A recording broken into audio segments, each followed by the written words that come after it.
अस्सलाम वालेकुम स्टूडेंट्स, उम्मीद है कि सब खैरियत से होंगे। आज हम देखने जा रहे हैं लेक्चर नंबर 24, जिसमें हम लोग क्या देखेंगे, deletion in AVL trees and other uses of binary.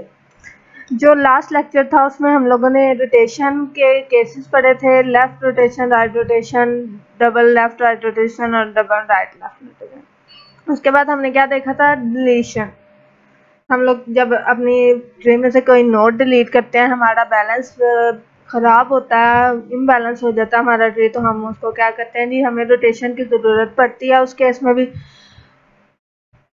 इस लेक्चर में भी हम लोग दोबारा से एक दफ़ा डिलीशन इन एवियल ट्री देखेंगे और उसके बाद नेक्स्ट टॉपिक। अच्छा जी, डिलीशन इन एवियल ट्री क्या है जी, हम लोग अपने ट्री में से कोई ना कोई अगर नोड डिलीट करते हैं तो हमें ये ध्यान रखना पड़ेगा कि हमारे ट्री का बैलेंस ख़राब ना हो। उसके डिफरेंट केसेस हैं। सबसे पहले है जी case number 1, the parent of deleted node has the balance of 0 and node was deleted in the parents left sub tree, which means हमारा क्या है जी, ट्री बैलेंस है, हमारी नोड क्या है, बैलेंस है। उसके लेफ्ट में से हम लोगों ने एक नोड डिलीट की, जिससे क्या है जी, उसका बैलेंस 0 से क्या हो गया है जी, कम हो गया। ठीक है जी, क्योंकि हमारा बैलेंस कैसे निकलता है, लेफ्ट माइनस राइट। अगर हम लेफ्ट में से डिलीट करेंगे तो लेफ्ट में से एक कम हो जाएगा, तो क्या है जी, हमारा 0 -1 आंसर आ जाएगा। अच्छा जी, यहाँ पे ये जो स्ट्रेट लाइन है ये क्या है जी, हमारी बैलेंस को, 0 बैलेंस को शो कर रही है, और ये जो एरो है ये क्या है जी, 1 बैलेंस को, -1 बैलेंस को शो कर रही है। ठीक है जी। अच्छा, बैलेंस द राइट लेफ्ट सब tree of the node are equal levels. ठीक है जी, जब हम लोग ने एक डिलीट लेफ्ट सब ट्री डिलीट किया तो दिस में reduce by 1 level and cause the balance of the right sub tree to do node increase by 1। ये जो 1 लिखा है इसका मतलब है कि राइट सब ट्री की क्या है जी, लेवल एक बड़ा हो गया है लेफ्ट से। Balance of the node in favour of the right sub tree is shown by triangular title node title. ये जो एक ट्राइंगल दिखा रही है, ये हमें हमारे राइट सब ट्री की नोड के फेवर में हमारा बैलेंस दिखा रही है। अच्छा जी, हमें क्या करना पड़ेगा, change the balance of the parent node and stop, which means कि सिर्फ हम लोगों ने यहाँ से ये माइनस की लाइन ख़त्म करके क्या है जी, ये ट्राइंगल लगा दी कि हमारा बैलेंस कितना चेंज हुआ बता दिया, बस। इसके बाद क्या है जी, there is no further effect of balance on higher node, उसका हायर नोड पे कोई इफेक्ट नहीं पड़ेगा। जिस तरह ये ट्री बना, अगर हम यहाँ से 1 डिलीट कर देते हैं तो यहाँ पे क्या है जी, हमारा पहले हमारे माइनस था, अब क्या है जी, -1 हो जाएगा। अच्छा जी, अब यहाँ से अगर कोई ये वाला डिलीट होता तब भी हमारे पास यही है। तो सेकंड केस उन्होंने यही दिखाया है केस नंबर 2A में, कि अब हम लोगों ने क्या है जी, दूसरी साइड से डिलीट करना। नेक्स्ट पे आ जाते हैं हम लोग केस 2A पे। Parent of deleted node had balance of 1 and the node was deleted in the parent's left subtree। अब क्या है जी, पहले से ही उसका बैलेंस क्या है, 1। अब हम लोगों ने डिलीट फिर से लेफ्ट साइड पे कर दिया, तो हमें क्या करना पड़ेगा, change the balance of the parent node में have caused imbalance in higher node, so continue up the tree. ठीक है जी, हमारे अगर हम लोगों ने पहले ही उसका बैलेंस 1 है और दोबारा से उसके लेफ्ट साइड से भी हम लोगों ने डिलीट कर दिया है, तो क्या है जी, हमारा बैलेंस ट्री क्या है जी, ऊपर हायर नोड्स इम्बैलेंस हो सकती हैं, तो क्या है जी, हमें उसको रोटेट करके बैलेंस करना पड़ेगा। इसी तरह the parents of the deleted node had the balance of -1 and the node was deleted in the right sub tree. यही सेम वो लेफ्ट वाले का राइट की तरफ से अब केस दिखा दिया 2B। इसमें क्या है जी, हम लोगों ने बिल्कुल उसी तरह डिलीट करना, change the balance of the parent node may have caused imbalance in higher nodes, so continue up the tree। ठीक है जी, आगे है जी केस 3A। केस 3A में देखें, हाँ ज़रा हमारे पास क्या है, A है, B है, A का लेफ्ट है जी A1, B के लेफ्ट में 2 है और राइट में 3 है, और दोनों तीनों की हाइट उन्होंने शो की हुई है। ठीक है जी, अब क्या है जी, हम लोगों ने कहाँ से डिलीट कर दिया, 1 से। 1 वाली साइड में से एक डिलीट कर दिया तो हमारी हाइट 1 नंबर कम हो गई। अब देखें अगर हमारी हाइट 1 नंबर कम हो गई है तो क्या होगा, जब डिलीट होगा तो after deletion the height of left सब tree is change to h-1 as depicted in the right tree of the above figure.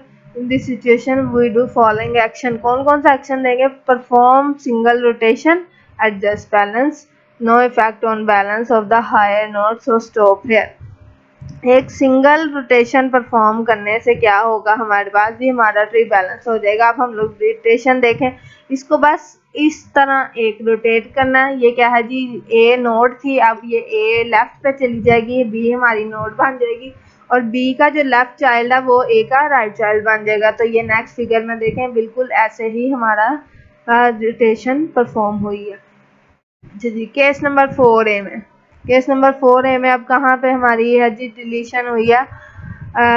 Parent had balance -1 पहले ही था and the node was deleted in the parents left sub tree, right sub tree was unbalance. फिर से हम लोगों ने यहाँ पे ही first वाले पे ही लेफ्ट पे ही डिलीट किया और हमारा बैलेंस क्या है जी, खराब।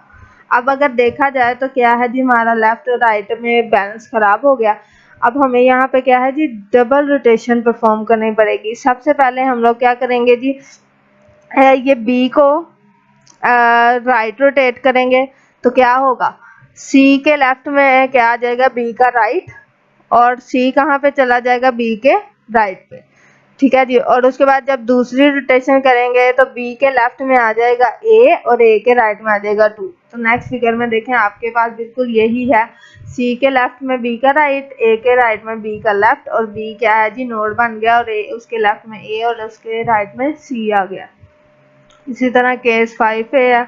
5A में क्या है जी, पेरेंट के बैलेंस क्या है -1 और हमने क्या है जी लेफ्ट सब ट्री में से माइनस करना है, तो यहाँ से माइनस कर दिया। तो अब क्या है जी, हमारे पास सिंगल रोटेशन एट बी में have effect the balance of the higher node to continue up the tree. Single rotate करेंगे बिल्कुल उसी तरह। बी हमारा क्या है जी, लेफ्ट रोटेट करेंगे। अब हम लोग जब लेफ्ट रोटेट करेंगे तो ये जो लेफ्ट सब ट्री है ये इसका राइट सब ट्री बन जाएगा और ए बी के लेफ्ट पे चला जाएगा, तो बी के लेफ्ट पे ए आ गया और उसके बी का लेफ्ट जो है ए का राइट बन गया, तो हमारा ट्री बैलेंस हो गया।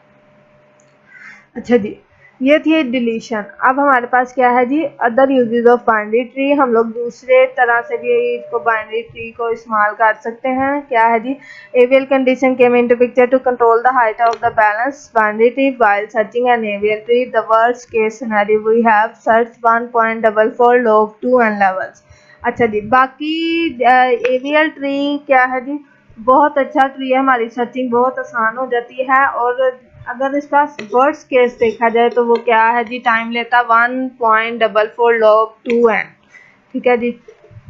अच्छा जी, नेक्स्ट है जी हमारे ट्रीज की क्या है जी, यूजेस है।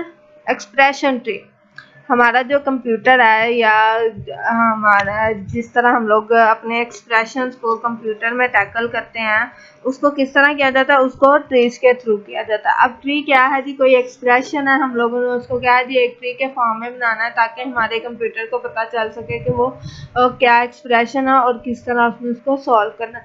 यहाँ पे एक एग्जाम्पल दी गई है, a + b × c + d × e + f और मल्टीप्लाई बाई g। ठीक है। अब हम लोग क्या करेंगे, सबसे पहले एंटर करेंगे ए, सबसे पहले ए एंटर किया, उसके बाद क्या करेंगे प्लस।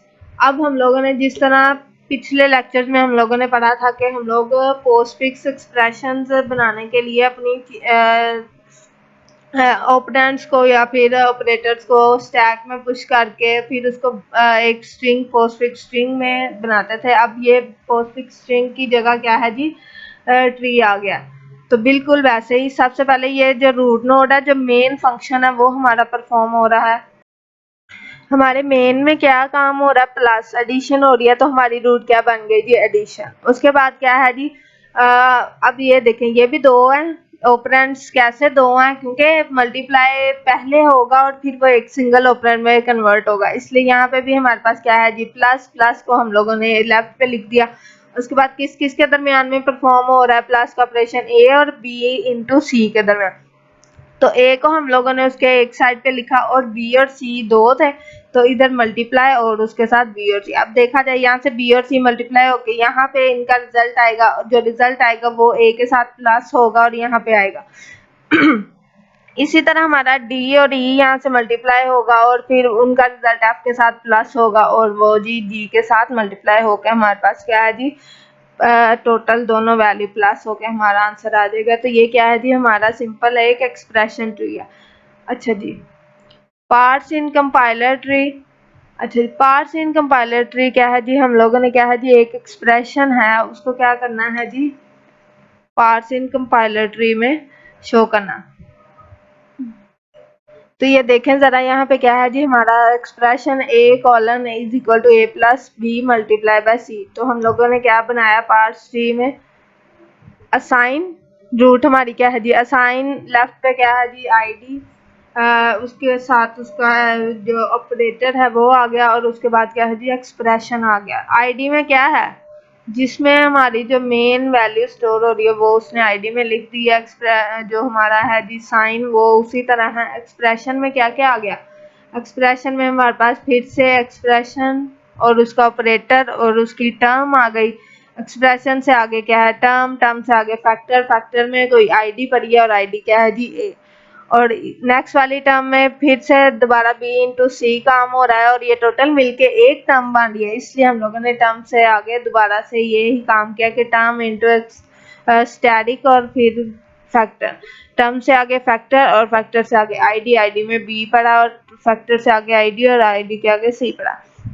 ये कैसे बना, ग्रामर इसकी बनाई गई। कैसे है ग्रामर बनाई गई, लेट्स सी यहाँ पे है जी असाइन। असाइन में क्या क्या आएगा आईडी, ठीक है जी आईडी आ गई, उसका ऑपरेटर आ गया और उसका क्या है जी एक्सप्रेशन आ गया। यही तीन चीजें हम लोगों ने की हैं। उसके बाद आईडी के अंदर क्या आएगा ए बी और सी, जो हमारी ये ऑपरेंड्स हैं वो सारी क्या है जी आईडीज हैं। और एक्सप्रेशन में क्या आ जाता है, एक्सप्रेशन में आ जाता है एक्सप्रेशन प्लस टर्म, दोनों चीजें भी इकट्ठी भी आ सकती हैं और एक टर्म भी और टर्म खाली भी आ सकते हैं।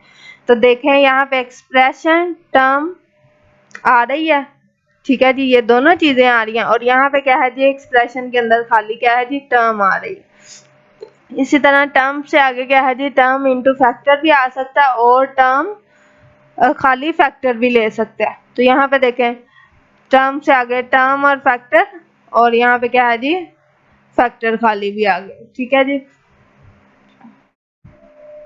ये हमारा क्या है जी एक simple expression parse tree in compiler था। अच्छा नेक्स्ट क्या है जी parse tree for an SQL query. हम लोग जब डाटाबेस में कोई अपनी वैल्यू स्टोर कर रहे हैं तो हमें क्या है जी उसको इंसर्ट करवाना है या फिर उसको अपडेट करवाना है, या अगर हम लोगों ने उसको दोबारा से देखना चाह रहे हैं हम लोग उसको सिलेक्ट करते हैं या फिर उसको क्या करते हैं डिलीट करते हैं, ठीक है। ये सारे काम किसके थ्रू हो रहे हैं, क्यूरी के थ्रू। अब ये जो क्यूरी है एसक्यूएल की उसको किस तरह हम पार्ट्स ट्री में बना सकते हैं जी। तो देखें हमारे पास एक क्यूरी है सिलेक्ट टाइटल फ्रॉम स्टार्स इन और मूवी स्टार। ये एक मूवी का उन्होंने टेबल बनाया होगा कि उसमें से क्या है जी टाइटल सिलेक्ट करो, क्या कौन कौन से टेबल से स्टार इन और movie star where star name, जहाँ स्टार का नेम ये हो और उसकी बर्थ डेट हो ये, ठीक है जी। ये हमारी क्या है जी एक क्यूरी है। तो क्यूरी हम लोगों ने क्या है जी मेन पे क्यूरी लिख लिया और उसका क्या है जी सिलेक्ट, उसने कुछ सिलेक्ट करना है। यहाँ पे क्या है जी कोई सिलेक्ट लिस्ट। अब यहाँ पे हमारी क्या थी सिलेक्ट लिस्ट टाइटल, तो वो देखें सिलेक्ट लिस्ट जो हमने की उसके एट्रीब्यूट क्या था जी टाइटल।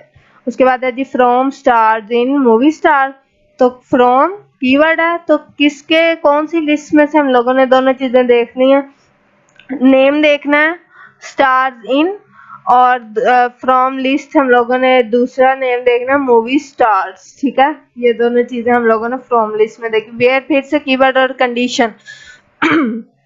कंडीशन क्या है हमारे पास जी, कंडीशन एंड की कंडीशन उन्होंने दरमियान में हमें बताई है, ठीक है जी वेयर में। उसके बाद क्या है जी हमारे पास हम लोगों ने दो कंडीशन, इसका मतलब एंड का मतलब दो कंडीशन ट्रू होंगी तो फिर तो दोनों कंडीशन क्या है जी हमारा नेम क्या आएगा और हमारा क्या है जी बर्थ डेट क्या आएगी। तो वो ये इस तरह हम लोग अपनी एक क्यूरी को किस में कन्वर्ट कर सकते हैं जी पार्ट्स ट्री में।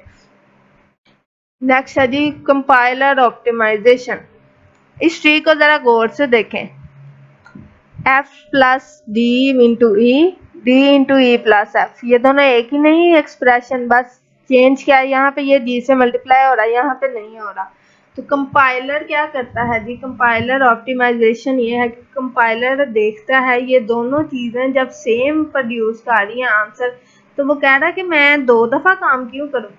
2 दफ़ा काम करने के बजाय वो क्या करेगा, इन दोनों को क्या करेगा, इकट्ठा कर लेगा, मतलब कि इन दोनों को एक ही दफ़ा परफॉर्म करके इनका आंसर रखवा देगा। क्या करेगा, एक दफ़ा इसको सॉल्व करेगा और क्या है जी, इसका आंसर किसको दे देगा, इसको दे देगा डायरेक्ट। अब यहाँ पे नेक्स्ट में देखें उन्होंने यही काम किया हुआ है, सिर्फ ये मल्टीप्लाई को इसके साथ अटैच कर दिया है, जिसका क्या मतलब है कि इसका जो आंसर आएगा वो किससे मल्टीप्लाई होगा, जी के साथ, और फिर इन दोनों को हम लोग प्लस कर देंगे। अच्छा जी, अब अगर देखा जाए तो ये क्या है जी, प्लस तक पहुंचने के लिए हमारे पास 2 रूट आ गए, प्लस टू प्लस भी डायरेक्ट भी जा सकते हैं और प्लस मल्टीप्लाई के बाद फिर प्लस। हम लोगों ने बात की थी ट्री में क्या है जी, हम लोग डबल रूट नहीं रख सकते, अब यहाँ पे आया डबल रूट, तो अब ये क्या है जी, एक ट्री नहीं रहा, ये बन गया है ग्राफ। तो हमारे optimiser uses the expression trees and converts them to graph for efficiency purpose. Efficiency क्या है कि वो उसको 2 दफ़ा काम नहीं करना पड़ा, वो एक ही दफ़ा में काम कर लेगा और उसी को वो आगे स्टोर करके दूसरे के साथ मिल के काम कर लेगा। ठीक है जी, ये वाले पार्ट का उसने एक ही दफ़ा सॉल्यूशन निकाल के दूसरे को सिर्फ वैल्यू दे दी। ये था जी आज का हमारा लेक्चर नंबर 24। उम्मीद है कि समझ आ गई होगी। इंशाल्लाह नेक्स्ट हम लोग लेक्चर नंबर 25 को कवर करेंगे। अल्लाह हाफिज़।